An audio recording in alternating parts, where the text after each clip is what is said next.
அதிமுக என்கிற கட்சி நீ கரை சேராது, ஒரு கரை உடைந்து விட்டது. இந்த கட்சி RSS-இனுடைய அடிமையாகி விட்டது. ஏன் ஆம்புலன்ஸ் உள்ள வர்றதும் வெளியில போறதும் சிரமமா இருக்குன்னா, பெரிய அளவுல ஆட்கள் திரளவில்லை என்பது அம்பலமாகி விடுமோ என்கிற அச்சத்துல தான் அவர் ஆம்புலன்ஸ் டிரைவரை எல்லாம் அடிக்கிறதுக்கு நோயாளியா போயிடுவார். இதுவரைக்கும் எந்த தலைவரும் கேட்டதே இல்லை. பாதம் தாங்கிய பழனிசாமிக்கு பற்றிக் கொள்வதற்கு எப்பொழுதுமே ஒரு பாதம் தேவைப்படுகிறது. மீண்டும் முதலமைச்சராக வேண்டும் என்பதை அவர் நினைக்கிறார். அதிமுகவினுடைய இறுதிக்கட்ட காட்சிகள் தான் இப்ப நடந்துட்டு இருக்கு. சனாதனவாதிகள் இருந்திருக்கிறார்கள், இப்ப சனாதனவாதிகளோடு கூட்டு சேர்ந்தவர்கள் இருக்கிறார்கள். எப்படி ஒரு பொருத்தமா அமைது பாருங்க. 10 தோல்வி பழனிசாமி, 11வது தோல்விக்கு பயந்து கொண்டுதான் தேர்தலில் இடைத்தேர்தல் நிற்க மறுக்கிறார் என்றெல்லாம் கூட அவர்களை விமர்சிக்கிறாங்க. தற்குறிகளை, தருதலைகளை, கல்வி அறிவற்றவர்களை எல்லாம் முதன்மைப்படுத்தி 2ஆம் கட்ட தலைவர்களாக கொண்டு வந்தார். இந்த தற்குறி கூட்டத்தினுடைய வரிசையிலேயே மாபெரும் தற்குறியாக இருந்த 30வது இடத்திலே இருந்த எடப்பாடி பழனிசாமியே பூவாத்தூரிலே குலுக்கல் முறையிலே தேர்ந்தெடுக்கப்பட்டார். நான் ஜனநாயக ஷூட்டிங் முடிச்சிட்டேன், 6 மாசம் சும்மா தான் இருக்கேன், தமிழ்நாட்டு வாக்காளர்கள் விரும்பினா இனி முதலமைச்சர் ஆக்கலாம்னு சொல்றாரு. ஆக்க சக்தியாக விஜய் மாற முடியாது, அழிவு சக்தியா மாறலாம். தாவேக்கா அதிமுக கூட்டணி வாய்ப்பு இருக்கா இல்லையா? அவருக்கு லாடத்தை கட்டிட்டாங்க. பாஜக அந்த முயற்சியை முறியடித்து.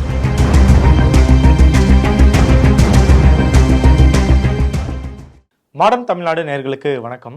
இன்றைய நேர்காணல்ல அரசியல் விமர்சகர், மேடை பேச்சாளர் ராஜகம்பீரன் அப்பாஸ் அவர்கள் நம்மளோட இணைஞ்சிருக்காங்க. வணக்கம் சார். வணக்கம்.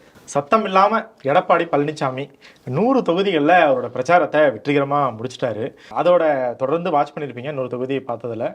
அவரோட பிரச்சாரம் என்ன தாக்கத்தை ஏற்படுத்தி இருக்கு? கட்சிக்காரர்கள் தொடர்ந்து கட்சியிலே நீடிக்கிறார்களா இல்லையா என்பதை செக் பண்றதுக்கு ஒரு உதவி பண்ணியிருக்கிறது. ஏன்னா அவர் ஒரு ஊரா போயிட்டே இருக்கிறாரு. கட்சி அவரை விட்டு போகிறதா?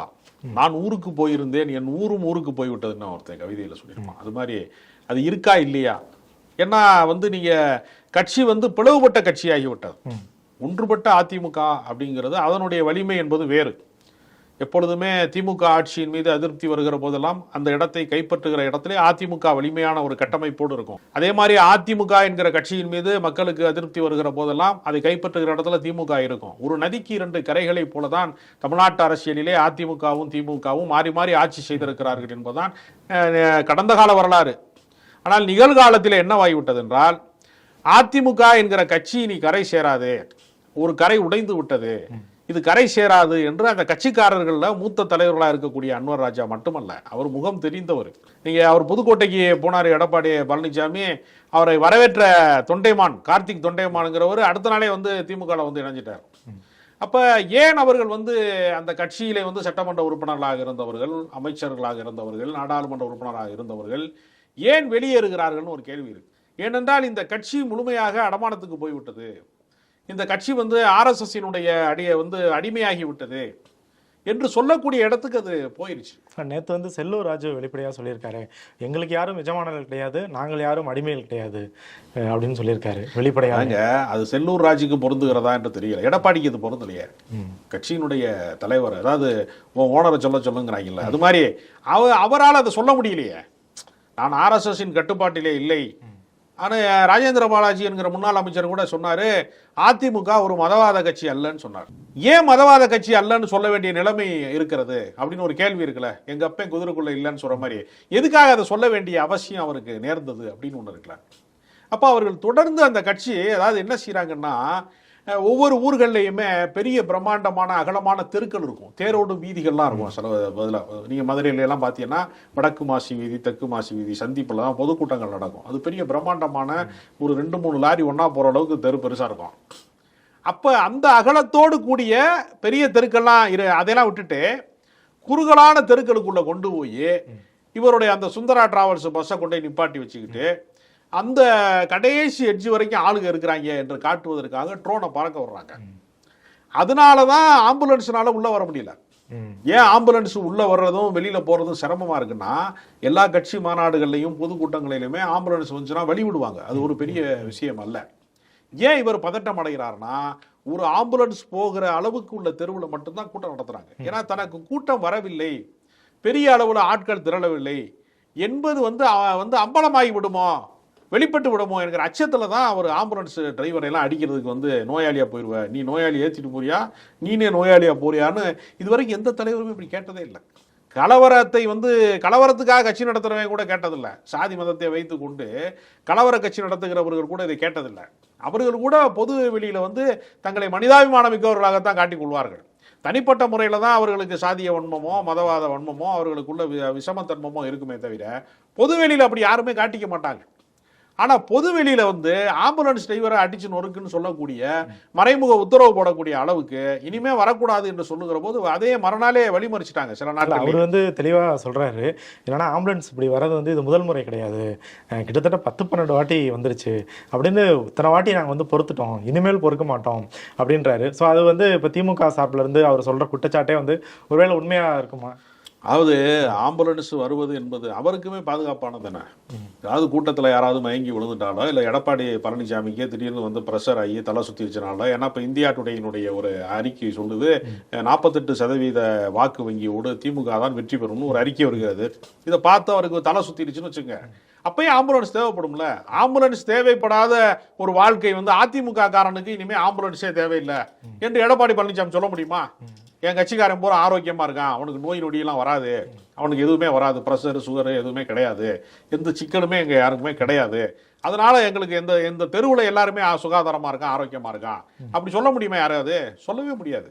ஏன்னா கடந்த கால வரலாற்றிலேயே ஆஸ்துரை வந்து கலெக்டராக இருக்கும்போது, திருநெல்வேலியினுடைய கலெக்டராக இருக்கிற போது ஒரு பிரசவ வழி எடுத்து ஒரு பெண்ணுடைய கதறல் சத்தம் கேட்கறது. அப்போ அவசரமாக என்ன செய்யறாருன்னா வந்து ஆஸ்துரை வந்து தன்னுடைய வாகனத்தில் அவருடைய அந்த கலெக்டர் ஜீப்பில் வந்து ஏத்துறாரு. அப்போ கூட இருக்கிற உதவியாளர் அந்த துபாஸ்ன்னு சொல்லக்கூடியவங்க, துபாஸ்காரன்லாம் சொல்லுவாங்க, மொழிபெயர்ப்பாளர் இருக்கிறவங்க, அவங்களாம் சொல்கிறாங்க, ஐயா அந்த பக்கம் போயிடக்கூடாது நம்ம, ஏன்னா இது அக்கிரகாரம், அந்த பெண்ணு வந்து ஒரு பட்டியலின பெண்ணு, நம்ம மாட்டுக்கு கொண்டு போயிட்டோம்னா தீட்டு போட்டுருச்சுன்னு பெரிய பஞ்சாயத்து ஆயிரும் அப்படின்னு சொல்கிறார். உயிர் போகிற அவசரத்தில் ஒருத்தி துடிச்சிக்கிட்டு இருக்கா, இங்கே போய் உட்காந்துக்கிட்டு ஜாதியாக அக்கிரகாரம்ட்டுக்கிட்டு இருக்க இடியட் அப்படின்ட்டு அந்த ஆள் அந்த வழியாகவே கொண்டு போய் அவசரமாக மருத்துவமனையில் சேர்த்து அந்த அம்மாவை காப்பாற்றிட்டார். இதை மனதில் ஆள் மனதில் வன்மமாக வைத்து கொண்டு நம்மளுடைய சனாதன தர்மம் கெட்டுவிட்டது, விடவே கூடாது என்று தான் வாவேசு ஐயர், வாஞ்சிநாதன் இந்த குரூப்லாம் வந்து சேர்ந்து சபதம் ஏற்று தான் ஆஸ்துரையை கொலை செய்தார். ஆஸ்துரையினுடைய கொலையை வந்து சுதந்திர போராட்டத்தின் தொடர்ச்சி என்று வெளியில் சொல்லி கொண்டாலும் அது சனாதனம் வீழ்ச்சி அடைந்து விட்டது, நம்முடைய தர்மம் காக்கப்படவில்லை, இந்து தர்மம் காக்கப்படவில்லை அப்படிங்கிறதுக்காகத்தான் அந்த கொலையை செய்தார்கள் என்பதற்கான ஆதாரங்கள் வரலாற்றில் இருக்கிறது. அதை பற்றி ஒரு புத்தகமே கூட ஆஸ்துரையினுடைய கொலை சம்பந்தமாக ஒரு புத்தகம் கூட வெளிவந்திருக்கிறது. இப்போ எல்லா காலத்திலையுமே ஆம்புலன்ஸை விடமாட்டோம் என்று சொன்னவர்கள கடந்த கால வரலாற்றில் சனாதனவாதிகள் இருந்திருக்கிறார்கள். இப்ப சனாதனவாதிகளோடு கூட்டு சேர்ந்தவர்கள் இருக்கிறார்கள். எப்படி ஒரு பொருத்தமா அமைது பாருங்க. சனாதனவாதிகளுக்கு சப்போர்ட்டா இருக்கக்கூடியவர் அவர்களுடைய காலடியில விழுந்துகிறார். அதாவது பாதம் தாங்கிய பழனிசாமிக்கு பற்றி கொள்வதற்கு எப்பொழுதுமே ஒரு பாதம் தேவைப்படுகிறது. அது ஜெயலலிதாவின் பாதமாக இருக்கிறது. ஜெயலலிதா இல்லாத போது தியாக தலைவி சின்னம்மாவின் பாதமாக இருக்கிறது. அவர் ஏன் தியாக தலைவி என்று அழைக்கிறீர்கள்னு நான் பல பேர் கேட்குறாங்க. ஆனால் உண்மையிலேயே அவருக்கு அது பொருத்தமான பட்டம். ஏன்னா அவர் கட்சியவே தியாகம் பண்ணிட்டாரு, அரசியலே தியாகம் பண்ணிட்டாரு. அவர் தியாகம் பண்ணாரா, இவங்க தியாகம் பண்ண வச்சாங்களான்னு ஒரு கேள்வியும் இருக்கிறது. ஒட்டுமொத்தமாக அரசியலில் இருந்து துறவரம் போவதற்கு காரணமாக அமைந்து விட்டார்கள். அப்போ அவருடைய பாதத்திலே விழுந்துதான் அவர் அதிகாரத்தை வந்து அவர் பெற்றுக்கொண்டார். இப்பொழுது அவருக்கு அமித்ஷாவின் பாதங்கள் தேவைப்படுகிறது, மோடியின் பாதங்கள் தேவைப்படுகிறது. RSSின் காலடியிலே விழுந்து கிடந்தால் தான் நமக்கு வந்து மீண்டும் அதிகாரம் கிடைக்கும் என்பதல்ல, சிறைச்சாலைக்கு போகாமல் இருப்பதற்காக ஒரு வாய்ப்பு கிடைக்கும் என்று எடப்பாடி பழனிசாமி நம்புகிறார். இல்லை, தொடர்ந்து வந்து அதிமுக மேலே எடப்பாடி பழனிசாமி மேலே வைக்கிற குற்றச்சாட்டு வந்து பாஜக போய் அடிமையாயிட்டாங்க அப்படின்னு சொல்றது, கட்சியிலேருந்து கட்சி உடஞ்சிருச்சு அப்படின்ட்டு சொல்றது. பட் தனிப்பட்ட முறையில் எடப்பாடி பழனிசாமி 4 ஆண்டுகளை வந்து முதலமைச்சராக தொடர்ந்தார். கட்சியில் உனக்கா எனக்காங்கிற சூழலில் வந்து நான் தான் தலைவர்னு நிரூபித்தார். கட்சி சின்னத்தை இப்போ சிக்கலில் இருந்தாலும் அந்த சின்னம் இப்போ அவர்கிட்ட தான் இருக்குது. கூட்டணி பாஜகவோட கூட்டணியை முடித்தார். அதுக்கப்புறம் இவர் வந்து டிமாண்ட் வைக்கிற இடத்துல இருந்தார். அண்ணாமலை வெளியே போனால் தான் கூட்டணின்ட்டு அதையும் சாதிச்சார். அப்படி தனிப்பட்ட முறையில் பழனிசாமிக்கு தொடர் வெற்றிகள் தானே கிடைக்குது. இல்லை, அதாவது கட்சியை காப்பாற்றுகிறது அப்படிங்கிற போராட்டத்தில் இருக்கிற அதாவது இந்த அதிமுகவிலே இருந்து விலக்கி வைக்கப்பட்டவர்கள், புறக்கணிக்கப்பட்டவர்கள், OPS அணி, டிடிவி அணி, சசிகலாவும் ஒரு தன்னைத்தானே தலைவியாக கருதி கூட நான் தான் பொதுச் செயலாளர்னு அவங்களுடைய தொலைக்காட்சியில் அவங்களே வந்து அறிக்கை வாசிக்க வைக்கிறாங்க. ஜெயா பிளஸ் போன்ற தொலைக்காட்சிகளில் தங்களை தாங்களே சொல்லிக் கொள்கிறாங்க பொதுச் செயலாளர் என்று. அப்போ அதாவது இந்த பிரிந்து போன அணிகளுக்குள்ளேயே ஓரளவுக்கு வலிமையான அணி என்று வேண்டுமானால் எடப்பாடி பழனிசாமி ஏற்றுக்கொள்ளலாம். ஏன்னா இரட்டையில் இருக்கிறது ஒரு 65 எம்எல்ஏக்கள் அவர் கூட இருக்கிறாங்க என்கிற அடிப்படையில் வந்து ஒரு இருக்கிற பிரிந்து போன சக்திகளிலேயே ஒரு வலிமையான சக்தி என்று அந்த அளவில் ஏற்றுக்கொள்ளலாம். ஆனால் அதுக்கு பின்னாடி அவர் சந்தித்த தேர்தல் இருக்குல்ல, அவருடைய பங்காளிகளே சொல்றாங்க, ஓபிஎஸ் ஆட்களே என்ன சொல்றாங்கன்னா 10 தோல்வி பழனிசாமி, 11வது தோல்விக்கு பயந்து கொண்டுதான் தேர்தலில் வந்து இடைத்தேர்தலில் நிற்க மறுக்கிறார் என்றெல்லாம் கூட அவர்களே விமர்சிக்கிறாங்க. அப்போ தொடர்ச்சியாக உள்ளாட்சி மன்ற தேர்தலாக இருந்தாலும் இருக்கலாம், அல்லது வந்து நாடாளுமன்ற தேர்தலாக இருக்கலாம், எந்த தேர்தல் நடந்தாலும் அதில் மிக மோசமாக 2வது இடத்திலே இருந்து 3வது இடத்துக்கு பின்னுக்கு தள்ளக்கூடிய அளவுக்கு தென் மாவட்டங்களெல்லாம் கட்சி தேய்பிறை காலமாக மாறிவிட்டது. நீங்கள் தென் மாவட்டத்துக்குள்ளே நீங்கள் போனீங்கன்னா நீ உள்ளே வராத என்று சொல்லக்கூடிய அளவுக்கு அங்கே இருக்கக்கூடியவர்கள் வந்து இவரை வந்து விரோதியாக பார்க்குறாங்க. அதனால எப்படி போனாலுமே கட்சி பலவீனப்பட்டிருக்கிறது என்கிற ஒரு கசப்பான உண்மையை வந்து அவர் உணர மறுக்கிறார்.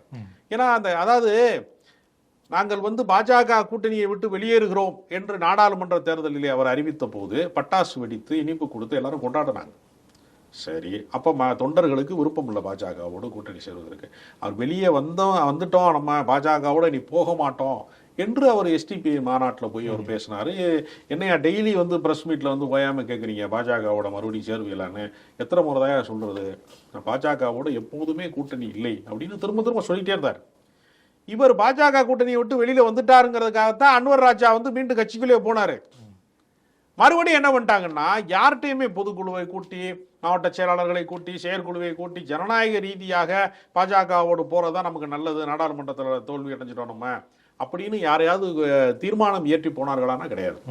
திடீரென்று ஒரு நாள் வந்து அவங்களுடைய சம்பந்தி வீட்டுக்கு ரெய்டு வருது, அவர் 700 கோடி வந்து கன்ஸ்ட்ரக்ஷன் நிறுவனங்களில் வரி ஏய்ப்பு செய்திருக்கிறார் என்று அவருக்கு வருகிறது.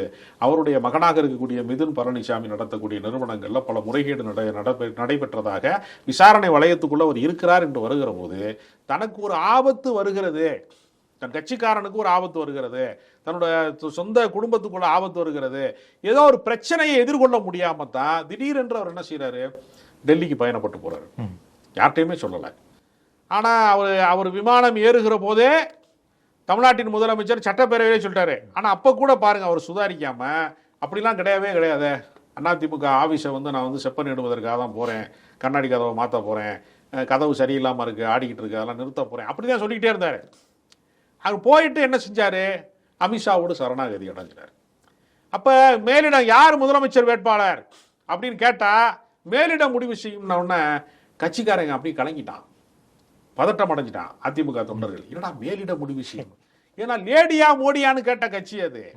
சங்கராச்சாரியாரை வந்து கைது செய்து சிறையில் அடைத்தது ஜெயலலிதா. ஜெயலலிதாவுக்கு சனாதன விருப்பங்கள் இருந்தாலும், ஆர்எஸ்எஸ் அடிப்படை கோட்பாடுகளிலே உடன்பாடு இருந்தாலும், தலைவியாக தன்னைத்தான் கருதி கொள்வாரே தவிர அவர் வாஜ்பாயவே தலைவராக ஏற்றுக்கொள்ளலை.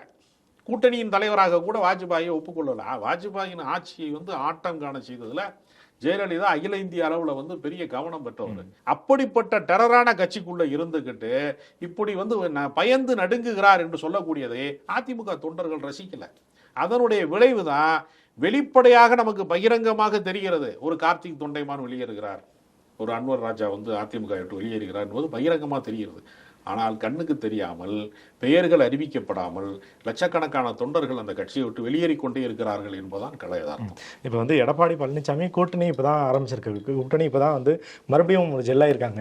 இந்த தேர்தலுக்கு சில மாதங்கள் இருக்குது, அதுக்குள்ளே 2 கூட்டணி தொண்டர்களும் வந்து இணையறதுக்கான வாய்ப்புகள் இருக்குது. இப்போ வந்து எங்கே போனாலும் அங்கே வந்து பாஜக கொடியை வச்சுக்கிட்டும் வந்து அவர் பிரச்சாரத்தில் வந்து சந்திச்சுக்கிறாங்க. அந்த தலைவர்கள் இங்கே இவர் பிரச்சாரத்துக்கு வராங்க அப்படின்னு 2 கூட்டணிக்குள்ளேயும் ஒரு பாசிட்டிவான விஷயங்கள் நடக்க தொடங்கி. சோ இது தேர்தலுக்கான டைம் இருக்குல்ல, நம்ம பொறுத்திருந்து பார்க்கலாம்ல. அதாவது அண்ணா திமுக என்கிற கட்சி தொடங்குகிற போது அண்ணா உருவாக்கிய திமுகவை போல இந்த கட்சி நடக்கவில்லை என்கிற குற்றச்சாட்டுக்களை எல்லாம் அன்றைக்கு சொன்னார்கள். அண்ணாவோடு பயணித்த நாவலர் நெடுஞ்செழியன்ல இருந்து, நாஞ்சில் மனோகரன்ல இருந்து, இன்றும் வாழ்ந்து கொண்டிருக்கிற பன்ருட்டி ராமச்சந்திரன், ராஜாராம், காளிமுத்து என்று 2ஆம் கட்ட தலைவர்கள், திராவிட இயக்க சிந்தனை உள்ளவர்களை 2ஆம் கட்ட தலைவர்களாக அந்த கட்சி இருந்த காரணத்தினாலதான் கலைஞரை அவர்களால் எதிர்கொள்ள முடிந்தது. கலைஞரினுடைய மேடை பேச்சுக்கு பதிலடி கொடுப்பதற்கோ, அறிக்கை போர் நடந்த போது முரசொலியிலே ஒரு அறிக்கை வந்துடுது, அல்லது வந்து அன்றைய காலகட்டத்திலே முக்கியமான அறிக்கைகளை கலைஞர் சொன்ன போதெல்லாம் அதற்கு எதிர் அறிக்கையை வெளியிடக்கூடிய அளவுக்கு அறிவாற்றல் மிக்கவர்கள் திங்க் டேங்க் வந்து அதிமுகவிலே இருந்தது. ஆனால் ஜெயலலிதா என்ன செய்தார்கள் என்றால், தான் வந்து சட்டமன்ற தேர்தலிலே தோற்கிற போது திருநாவுக்கரசு ஜெயித்து விட்டார், KKSSR ஜெயித்து விட்டார், தாமரைக்கணி ஜெயித்து விட்டார். அப்ப தானே தோற்கிற போது, தனக்கு பர்கூரிலே தோல்வி வருகிற போதெல்லாம் இவர்கள் ஜெயிக்கிறார்கள் என்று சொன்னால் தலைமைக்கான அந்த மதிப்பு இல்லாமல் போய்விடும் என்பதற்காக என்ன செஞ்சாங்கன்னா, எனக்கு கண்ணு தெரியலன்னா மற்றவன் கண்ணை பூராமே தோண்டி எடுன்னு சொன்னது மாதிரி இரண்டாம் கட்ட தலைவர்கள் எல்லாரையுமே ஞான சூனியங்களை மட்டுமே வைத்துக் கொள்வது என்கிற ஒரு அடிப்படையில் தற்குறிகளை, தருதலைகளை, தான் தோன்றிகளை, ரொம்ப கல்வி அறிவற்றவர்களை எல்லாம் முதன்மைப்படுத்தி இரண்டாம் கட்ட தலைவர்களாக கொண்டு வந்தாங்க. அதனுடைய விளைவு தான் ராஜேந்திர பாலாஜி போன்றவர்கள் எல்லாம், மோடி எங்கள் டாடி என்று பாட்டு பாடக்கூடியவர்கள் எல்லாம் கட்சியின் முதன்மை பொறுப்பாளர்களாக மாறினார்கள். இந்த தற்குறி கூட்டத்தினுடைய வரிசையிலேயே மாபெரும் தற்குறியாக இருந்த 30வது இடத்திலே இருந்த, முதன்மை இடங்களுக்கெல்லாம் வரவே முடியாமல் இருந்த எடப்பாடி பழனிசாமியே கூவாத்தூரிலே குலுக்கல் முறையிலே தேர்ந்தெடுக்கப்பட்டார். அப்ப கட்சியினுடைய கோட்பாடுகள், கொள்கைகள் இவற்றில் குறைந்தபட்ச அறிவு, நான் சொல்றது 100% எந்த கொள்கையுமே யாராலுமே பின்பற்ற முடியாது, நடைமுறை சாத்தியங்கள் எல்லாருக்குமே பின்னடைவு என்று இருக்கிறது. திராவிடம்னா எனக்கு என்னன்னே தெரியாது, அதெல்லாம் படிச்ச ஆளுகளுக்கு தான் தெரியும் என்று சொல்லக்கூடியவரை ஒரு திராவிட இயக்கத்தின் தொடர்ச்சியாக பொதுச் செயலாளராக கொண்டு நிறுத்திய ஒரு பெரிய பெருமை நீங்க பாத்தீங்கன்னா யாருக்கு சேரும்னா சசிகலாவுக்கு தான் சேரும். ஏன்னா இப்போது இருக்கக்கூடியவர்கள்ல ஓபிஎஸ் அணி இருக்கிறது. ஓபிஎஸ்ஐ உருவாக்கியது யாரு? இதே சசிகலா தான். டிடிவி தினகரன் ஒரு கட்சி நடத்துகிறார். அது முடிந்து போன கட்சியாக இருக்கிறது, பேருக்கு இருக்கிறது. தஞ்சாவூர் மாவட்டங்களில் பகுதிகளில் மட்டும் தங்களுடைய சாதி வாக்காளர்களை உசுப்பேற்றுவதற்காக ஒரு சாதி கட்சி மாதிரி ஒன்று நடத்திட்டு இருக்கிறார். அப்போ டிடிவி தினகரனை உருவாக்கியது யாரு? சசிகலா. ஓபிஎஸ்சி உருவாக்கியது சசிகலா. எடப்பாடியை தேர்வு செய்தது யாரு? சசிகலா. அப்போ இந்த கட்சியை அளித்தது யாரு? அமித்ஷா இன்றைக்கு அளித்துக் கொண்டிருக்கிறார். முன்கூட்டியே அளித்ததற்கான எல்லா முகாந்திரத்தையும் ஏற்பாடு செய்து கொடுத்ததுல சசிகலாவுக்கு பெரிய பங்கு இருக்கிறார். அப்ப பாஜக பாதியை அளிக்கிறது என்று சொன்னால், கொள்கையற்றவர்களே, எந்த சித்தாந்தமும் இல்லாதவர்களே, அறிவு வலிமை இல்லாதவர்களே, ஆற்றல் இல்லாதவர்களே, தற்குறிகளை தலைமைக்கு கொண்டு போய் சேர்த்ததுல சசிகலாவுக்கு ஒரு பங்கு இருக்கிறது. அதனை தொடங்கி வைத்த பங்கு ஏறத்தாழ ஜெயலலிதாவுக்கு இருக்கிறது. அதை முடித்து வைத்த பொறுப்பு சசிகலாவுக்கு இருக்கிறது. அப்ப இந்த கட்சியினுடைய கதை இறுதி அதாவது ஒரு படத்துல கடைசியில் ஓடுதுங்கிற மாதிரி அதிமுகவினுடைய இறுதிக்கட்ட காட்சிகள் தான் இப்ப நடந்துகிட்டு இருக்கு. 2026க்கு பின்னாடி இது கட்சியா இருக்குமா, இல்ல கொங்கு மண்டலத்துக்கான கட்சியா மாறிடுமா? ஏன்னா அது இனிமே செல்லுபடி ஆகாது என்கிற நிலைமை வந்துருச்சு. அதான் நீங்க தொடர்ந்து எடப்பாடி பழனிசாமி அவர் சரியில்லை, கட்சி சரியில்லை, கூட்டணி சரியில்லை அப்படின்ட்டு தொடர்ந்து குற்றச்சாட்டுகள் வைக்கிறீங்க. இப்போ 2026 இப்போ நீங்க ஆரம்பிச்ச மாதிரி என்னதான் ஆகும் அதிமுக? எடப்பாடி பழனிசாமி என்ன ஆவார்? அவங்களுக்கான அந்த வாக்குங்கிறது என்ன? இப்போது 65 எம்எல்ஏக்களாக இருக்கிறவர்கள் 25 எம்எல்ஏக்களை பெறுவார்களா என்றே நமக்கு தெரியல. அப்படி ஒருவேளை யாராவது ஒரு 25 எம்எல்ஏக்கள் வரைக்குமாவது பெற்றார்கள் என்று சொன்னால் தனிப்பட்ட செல்வாக்கு, இப்போது அவர் வைத்துக் கொண்டிருக்கக்கூடிய எதிர்க்கட்சி தலைவர் என்கிற பதவியை அவரால் தொடர்ந்து தக்க வைக்க முடியுமா?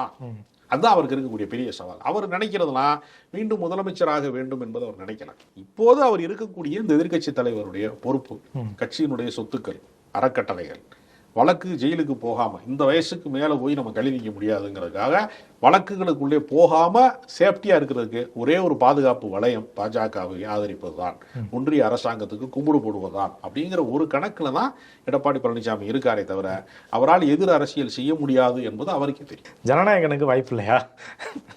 அது விஜயை பொறுத்தவரையில அவருக்கு இப்போ எப்படி நீங்க சினிமாவை சில பேர் கமர்ஷியல் சினிமா எடுக்கிறவன் கொரியன் படத்துல ஒரு 2 சீன் எடுத்துக்கிடுவான், வேற சில படத்துல எடுத்துக்கிடுவான், தெலுங்கு படத்துல 2 ஆக்ஷன் சீன் எடுத்துக்கிடுவான், எல்லாத்துக்குமே கலவையா போட்டு இந்த பழக்கடைகளில் ஜூஸ் கடைகள் எல்லாம் ஃப்ரூட் மிக்சர்னு ஒன்று கொடுப்பான், எல்லா மிஞ்சின பழத்தையும் போட்டு ஒன்றா அடிச்சு கொடுப்பாங்க. அது மாதிரி பல சீன்ஸை உருவிட்டு கதை பண்ணக்கூடிய சில பேர் உண்டு சினிமா உலகத்தில். அதே மாதிரி என்ன செய்யறாருன்னா, விஜய்க்கு தனித்த கோட்பாடுகளோ கொள்கைகளோ சித்தாந்தமோ ஒன்றுமே இல்லை. ஏற்கனவே திமுக பேசின கொள்கைகளை பூரா உள்ளே எடுத்து வச்சுக்கிட்டு அண்ணா என்ன சொன்னார், ஒன்றே குலம் ஒருவனே தேவன் என்பது திருமூலரினுடைய கருத்தை சொல்லி, கடவுள் நான் பிள்ளையாருக்கு நான் தேங்காய் உடைக்க மாட்டேன், பிள்ளையாரையும் உடைக்க மாட்டேன், உங்கள் நம்பிக்கை உங்களுக்கு, நான் குறுக்க வர மாட்டேன், நான் பக்தர்களை பாதுகாப்பேன், பக்திக்கு எதிரானவன் அல்ல அப்படின்னு சொன்னார்ல. அதைத்தான் விஜய் என்ன சொல்றாரு, பெரியாரை ஏற்றுக்கொள்கிறேன், அவருடைய கடவுள் நம்பிக்கையை எதிர்ப்பை தவிர, கடவுள் மறுப்பை தவிர அப்படிங்கிறார். அப்போ புதிதாக எதையுமே அவர்களால் ஒரு புதிய கருத்தை அவர்களால் உருவாக்க முடியல. பெரியாரை தாண்டி யாரும் சிந்திக்கணும், தமிழ்நாட்டில் அப்படி சிந்திக்கக்கூடிய ஒரு திங்க் டேங்க் ஒரு சிந்தனை வளம் மிக்கவர்கள் யாருமே தலைவர்களாக உருவாகலை. அப்போ அவரால் என்ன செய்ய முடியும்? அவர் என்ன சொல்றாரு, திமுகவை நான் வீழ்த்துவேன் அப்படிங்கிறாரு. வீழ்த்துவேன்னு சொல்லிவிட்டு அண்ணா பேசின கோடையெல்லாம் சொல்றாரு. அப்போ அண்ணா எந்த கட்சியில் இருந்தார்? அண்ணா உருவாக்கின கட்சி தான் திமுக. அண்ணா உருவாக்கிய திமுக வந்து அட்ரஸ் இல்லாமல் போச்சுன்னா அவர் கட்சியை நீ தத்தெடுத்துக்கிட்டேன்னா பரவாயில்ல. அந்த கட்சி வலிமையோடு இருக்கிறது, கொள்கையோடு இருக்கிறது, அதிகாரத்தில் இருக்கிறது, எல்லாவற்றிலையுமே இந்திய அளவில் பீகாரில் போய் தேர்தல் பிரச்சாரத்தை தேர்தல் திருட்டை தடுக்கக்கூடிய இடம் வரைக்கும் போய் ஒரு இந்திய அளவில் ஒரு அரசியல் அதிர்வை உண்டாக்கக்கூடிய இடத்துல அது உயிர்ப்போடு இருக்கிறது அந்த இயக்கம். அந்த இயக்கத்தை எப்படி நீ கைப்பற்ற முடியும்? அந்த இயக்கத்தினுடைய ஆதரவாளர்களை எப்படி நீ கைப்பற்ற முடியும்? வாக்காளர்களை எப்படி தன் பக்கம்? சரி, எம்ஜிஆரை வர்ணிக்கிற எம்ஜிஆரினுடைய ஆதரவாளர்களுக்கு என்று அவர் உருவாக்கிய கட்சி இருக்கிறது, இரட்டையில் இருக்கிறது. எவ்வளவு பலவீனமான தலைவனாக இருந்தாலும் எடப்பாடி பழனிசாமின்னு ஒருத்தர் இங்கே கட்சி தலைவராக இருக்காரு. அப்போ அதிமுக தொண்டர்கள் பூரா எப்படி உன்பக்கம் வருவார்கள்? இவர் போடுற அரசியல் கணக்கு முதல்ல தவறானதாக இருக்குது. அந்த இயக்கங்கள் ஒவ்வொருத்தருக்கும் ஒரு இயக்கம் இருக்கிறது. இப்போ காமராஜரை நேசிக்கிறவர்கள் காங்கிரஸ் கட்சிக்கு வாக்கு போடுவாங்களா, பிஜேபி போடுவாங்களா? பிஜேபி கொண்டாட முடியுமா? நாடார்களை ரொம்ப பேரை சேர்த்துட்டாங்க நாங்கள் பிஜேபியில் அப்படிங்கிறதுனால காமராஜரினுடைய பற்றாளர்கள் என்று சொல்லுகிறவர்கள், வழித்தோன்றல் என்று சொல்லுகிறவர்கள் எப்படி பிஜேபி ஆதரிக்க முடியும்? கொள்கை புரிந்தால் ஆதரிக்க முடியாதுல்ல. அப்போ இவர் என்ன நினைக்கிறாருன்னா, ஏதோ நம்ம வந்து எம்ஜிஆரை பற்றி பேசினா அவர் 67 அண்ணா வந்து ஆட்சியை அமைச்சிட்டாரு, 77 வந்து எம்ஜிஆர் ஆட்சி அமைச்சிட்டாரு அப்படின்னு சொல்றாரு. 67 அண்ணா ஆட்சி அமைப்பதற்கு கட்சி ஆரம்பித்த 1949 தொடங்கி 67 வரைக்கும் 18 ஆண்டு காலம் அவர் மக்களை சந்தித்து போராடி போராட்டங்கள் நடத்தி பொதுக்கூட்டங்கள் நடத்தி பேரணிகள் நடத்தி அவர் மிகப்பெரிய கள அரசியல் செய்திருக்கிறாரு. ஒரு ஆதிக்க இந்தி மொழி வரக்கூடாது என்பதற்காக இன்றைக்கு எக்ஸ் தளத்தில் வந்து அறிக்கை விடுறாங்களே, அது மாதிரி ஒரு அறிக்கையை வெளியிட்டு அண்ணா போய் வீட்டிலே படுத்து கிடந்தாரு. அவர் களப்பணி ஆட்டி இருக்கிறாரு. எம்ஜிஆருமே கூட 1952 அண்ணா திமுகவுக்கு வந்தாரு. 72 வரைக்குமே திமுக தீவிரமாக அரசியல் பயிற்சி பெற்றாரு. 20 ஆண்டு கால அரசியல் பயிற்சிக்கு பின்னாடி 72 சொந்த கட்சி ஆரம்பிச்சு 5 ஆண்டு காலம் தீவிரமாக களப்பணியாற்றி 25 ஆண்டு கால கள அரசியல் அனுபவத்தில் தான் முதலமைச்சர் ஆனாரு. இவங்க உடனே இந்த சினிமாவில் ட்ரீம் சாங்கில் உடனே சுவிட்சர்லாந்தில் போய் பாட்டு பாடுறாங்கன்னு சொல்கிறது மாதிரி, ஒரே பாட்டில் பணக்காரன் ஆகிறான்னு சினிமாவில் காட்டுறது மாதிரி, நான் வந்து ஜனநாயகம் ஷூட்டிங் முடிச்சிட்டேன், 6 மாதம் சும்மா தான் இருக்கேன், தமிழ்நாட்டு வாக்காளர்கள் விரும்பினா என்னை முதலமைச்சர் ஆக்கலான்னு சொல்கிறாரு. அல்டிமேட்டாக வந்து ஓட்டு போட போகிறது மக்கள் ஆதரவு இருந்தால் தான் ஒரு முதலமைச்சர் பதவிங்கிறது வர முடியும். அந்த ஆதரவு அவருக்கு இருக்குது அப்படிங்கிறது தானே தொடர்ந்து 2 மாநாடுகளாக இருக்கட்டும், அவர் எங்கே போனாலும் ஆகட்டும். இப்போ நீங்கள் வந்து எடப்பாடி பற்றி சொல்லும் போது சொன்னீங்க, அவர் சின்ன சந்தா வைக்கிறாரு, கூட்டம் கூடாதுன்ட்டு. இவர் பெரிய திடல்லையே நடத்தி காமிச்சிட்டாரு. 2 லட்சம் விஜய் என்கிற ஒரு பெரிய திரைப்பட நடிகனுக்கான அந்த வசீகரம் அது வந்து அவருக்கு பெரும் கூட்டத்தை, பெருந்திரள் கூட்டத்தை உருவாக்குறது. அது வந்து நமக்கு மாற்று கருத்து கிடையாது. அவருக்கு கூட்டம் வந்துச்சுங்கிறத நம்ம யாரும் மறுக்க முடியாது. லட்சக்கணக்கில் 1 லட்சம் நாற்காலிகள் வந்து ஃபுல்லாயிருச்சு, எல்லாருமே நிரப்பப்பட்டது. ஒரு 10,000 சேரை உடைச்சு கூட அவரை பார்க்கறதுக்கு அந்த ரேம்ப் வாக்கில் வந்து தவுனாங்க, குரங்கு மாதிரிலாம் தவுனாங்க. எல்லாம் பண்ணாலும் அவரே லட்சக்கணக்கான பேர் ரசிக்கிறார்கள். பஞ்சு டைலாக்லாம் நல்லா பேசுகிறாரு, அதனால இவர் வந்து பெரிய தலைவராகிடுவார்னு ஒரு இளம் தலைமுறை வாக்காளர்களில் ஒரு குறிப்பிடத்தக்க சதவீதத்தை அவர் பெறுவார். ஆனால் அதிகார மையமாக மாறுவாரான்னு ஒரு கேள்வி இருக்கிறது. அதிகார மையமாக ஒரு நாளும் மாற முடியாது. ஆக்க சக்தியாக விஜய் மாற முடியாது, அழிவு சக்தியாக மாறலாம். ஒவ்வொரு தொகுதியிலையும் ஒரு 5000-10,000 ஓட்டை பிரித்து வெற்றி தோல்வியை பாதிக்கக்கூடிய இடத்துல திமுகவுக்கும் அதிமுகவுக்கும் நடுவில் ஒரு 10,000 ஓட்டை நான் பிரிச்சினேன், இந்த தொகுதியில் 7,000 ஓட்டை ஒருத்தர் வாங்கிட்டாரு, 5,000 ஓட்டை ஒரு இடத்துல, இந்த வேலையை அவர் சிறப்பாக செய்ய முடியும். இந்த கூட்டணி கணக்குகளை வந்து நம்ம தாவேகா மாநாடுக்கு முன் தாவேகா மாநாடுக்கு பின்னு சொல்லி கூட பிரிக்கலாம். ஏன்னா முன்னாடி வந்து வெளிப்படையாகவே வந்து அதிமுக எந்த கூட்டமாக இருந்தாலும் சரி, எந்த தலைவர்களாக இருந்தாலும் சரி, தாவேகாவை விமர்சிக்க மாட்டாங்க. தாவேகாவும் அதே மாதிரியே ஒரு கண்ணியத்தை வந்து கடைபிடிச்சிட்டு இருந்தாங்க. ஏன்னா 2 பேரும் சேர போகிறாங்க, அவர் முதலமைச்சராக இருந்தால் இவர் துணை முதலமைச்சர், இவர் முதலமைச்சராக இருந்தால் அவர் துணை முதலமைச்சர், அப்படிலாம் வந்து அமைச்சரவை பட்டியல்லாம் கூட போட்டாங்க. இப்போ திடீர்னு என்ன ஆச்சுன்னு தெரில, மாறி மாறி சண்டை போட்டுக்கிறாங்க. என்ன நடந்துச்சு? ஆட்சியில் பங்கு அதிகாரத்தில் பங்குன்னு முதல் மாநாட்டிலே சொன்னாரு. அவர் குடியிருக்கிற தெரு பக்கமோ, அவர் கட்சி அலுவலகம் இருக்கிற அந்த சாலை பக்கமோ, அந்த ரோட்டு பக்கமோ ஒரு லெட்டர் பேர்டு கட்சியாவது போனாங்களா? ஒரு ஜான் பாண்டியன் கட்சி போச்சா? இல்லை ஏதாவது சிறிய போராட்ட அமைப்புகள் நடத்துகிறாங்களா? யாராவது விஜய் வந்து நமக்கு ஆட்சியில் பங்கு கொடுக்குறாரு, அதிகாரத்தில் பங்கு கொடுக்குறாரு, யாராவது போனாங்களா? விருந்து நடக்கிற இடத்துல இலை போட்டால் பரவாயில்ல, விரதம் இருக்கிற இடத்துல இலை போட்டால் என்ன எப்படி போய் சாப்பிட போவாங்க? அது யாருமே போக மாட்டாங்க இல்லைங்க. அப்போ அவர் சொன்ன டைலாக்கு அவர் ஆட்சி அதிகாரத்தில் அவரே சட்டமன்ற உறுப்பினர் ஆவாரான்னு தெரியல. அப்போ கற்பனையாக வந்து தன்னை முதலமைச்சராக கருதி கொள்வது அப்படிங்கிறது கிரியேட்டிவாக இருக்கிறவங்களுக்கு வந்து எளிதாக வந்து அவங்களா நினைக்கிறதெல்லாம் அவங்க கற்பனை பண்ணிக்கிற முடியும். ஆனால் நடைமுறை யதார்த்தம் அப்படிப்பட்டது அல்ல. அதாவது மக்கள் உங்களை ரசிக்கிறார்கள் என்பது வேறு, உங்களை நம்புகிறார்களா, ரெண்டுக்கும் உள்ள கேள்வி இருக்கிறது. அதாவது நிலாவை வந்து ரசிக்கலாம், ஆனால் வசிக்க முடியாதுன்னு சொல்லுவாங்க. அது மாதிரி விஜயை வந்து திரையில பார்த்து மகிழ்ச்சி அடையலாம், திரையில பார்த்த ஒரு நட்சத்திரத்தை தரையில பார்த்தா வியப்பு தீர்ந்துடும். 4-5 முறை விஜயை பார்த்துட்டாங்கன்னு வச்சுக்கோங்க, அவர் நம்மளை மாதிரி தான் இருக்காருமே ஒருத்தன். சில பேர் சொல்லுவேன் நம்மளை விட கொஞ்சம் டல்லாக தான் இருக்காரு, சுமாராக தான் இருக்காருன்னு சொல்லுவாங்க. இப்போ வியப்பு தீர்ந்துடும். அப்போ இந்த சூப்பர்மேனுக்கான அந்த பாலிடிக்ஸை வந்து நீங்கள் தொடர்ந்து நிகழ்த்த முடியாது. நீங்கள் தொடர்ந்து வெளியில் வந்தாலும் உங்களுக்கு சாயம் வளர்த்து போயிடும், வராமல் இருந்தாலும் மக்களுக்கு உங்களுக்குமான அந்நியத்தன்மை என்பது ஒரு பெரிய இடைவெளி கொண்டு வந்துடும். எப்படி போனாலும் அரசியலில் களப்பணி செய்யாமல், மக்களை சந்திக்காமல், வந்து 2ஆம் கட்ட தலைவர்களை உருவாக்காமல், ஒவ்வொரு பகுதி சார்ந்த தலைவர்களை உருவாக்காமல் ஒரு அரசியல் கட்சி அடுத்த கட்டத்துக்கு பயணிக்கவே முடியாது. விஜய் வந்து ரசிகர் மன்ற தன்மையோடு தான் இன்னொன்று இருக்காரே தவிர, அதை தாண்டி அரசியல் கட்சியாக மாறுகிற தொண்டர்களுக்கான தன்மையோடு அவரை பின்பற்றுகிறவர்களும் இல்லை, அவரும் இல்லை. தலைவருக்கும் தத்துவம் புரியலை, கொள்கை புரியலை, கோட்பாடு புரியலை, பின்னாடி ஃபாலோ பண்ணுறவனுக்கும் புரியலை. அப்படிங்கிற நிலைமையில தான் அந்த கட்சி இருக்கு. இப்போ தாவேக்கா அதிமுக கூட்டணி இப்போ திருப்பியும் வாய்ப்பு இருக்கா இல்லையா? இல்லை, முதல் கட்டமாக அப்படி ஒரு பேச்சுவார்த்தை நடந்தது. அதை சுதாரித்து கொண்டு அப்படி ஒரு கூட்டணி அமைந்து விட்டால் 2வது சக்தியாக அவர்கள் மாறி விடுவார்கள். இப்போ தமிழ்நாட்டில் நடக்கிற போட்டியே வந்து என்னன்னா, திமுகவுக்கு அடுத்த இடத்தை பிடிப்பது யார், பாஜகவா? ஏன்னா அதிமுக தான் நெடுங்காலமாக இருந்தாங்க. அந்த இடத்தை பிடிப்பதற்கு பாஜக முயற்சிக்கிறது, நாம் தமிழர் கட்சி முயற்சிக்கிறது. ஏறத்தாழ தமிழக வெற்றி கழகமே கூட எங்களுக்கும் திமுகவுக்கு தான் போட்டி, டிவிகேக்கும் டிஎம்கேக்கு தான் போட்டின்னு ஏன் சொல்கிறாங்க? அப்படி ஒரு உரையாடலை எதற்கு நிகழ்த்துறாங்கன்னா, 2வது சக்தியாக நாங்கள் வரணும். இந்த தேர்தலில் வர முடியாதுன்னு அவங்களுக்கு நல்லா தெரியும். அடுத்த எதிர்காலத்தில் அதை நோக்கி பயணிக்கணுங்கிறது தான் அப்படி சொல்கிறாங்க. இப்போ 2வது சக்தியாக வர வேண்டும்ங்கிற இடத்துல தாவேகாவும் அதிமுகவும் கூட்டணி கண்டு விட்டால் பாஜக தனிமைப்பட்டு விடும். ஏற்கனவே பாஜகவுக்கு தமிழ்நாட்டில் செல்வாக்கு இல்லை என்பதற்காகத்தான் அவங்க மிரட்டி பணியை வைத்து விசாரணை அமைப்புகளின் மூலமாக எடப்பாடி பழனிசாமி டெல்லிக்கு வர வச்சு அவருக்கு வந்து லாடத்தை கட்டிட்டாங்க. கூட்டணிக்கு வந்து ஒப்புக்கொள்ள வைக்கக்கூடிய நெருக்கடியை தந்துட்டாங்க. அதனால பாஜக அந்த முயற்சியை முறியடித்து விட்டது. ஒருவேளை பாஜகவுக்கு போகாமல் அதிமுக தனித்து இருந்திருந்தால் தாவேகா தொடர்ந்து பேச்சுவார்த்தை நடத்தி ஒரு கட்டத்துக்கு மேலே கூட்டணிக்கு அவர்கள் வந்திருக்கக்கூடிய வாய்ப்பு இருக்கு. அப்போ கூட வந்து 2.5 வருஷம் நான் ஆட்சி செய்கிறேன், 2 வருஷம் நீங்கள் ஆட்சி செய்யுங்க என்றெல்லாம் ஒப்பந்தமுக்கு பேச்சுவார்த்தை நடந்திருக்கிறார். துணை முதலமைச்சர் வரைக்கும் பேச்சுவார்த்தை நடந்தது. எதுவுமே நடைமுறைக்கு வரல. ஏன்னா எடப்பாடி பழனிசாமி பொறுத்தவரையில் தன்னுடைய நிழலை கூட அவர் நம்ப மாட்டார்.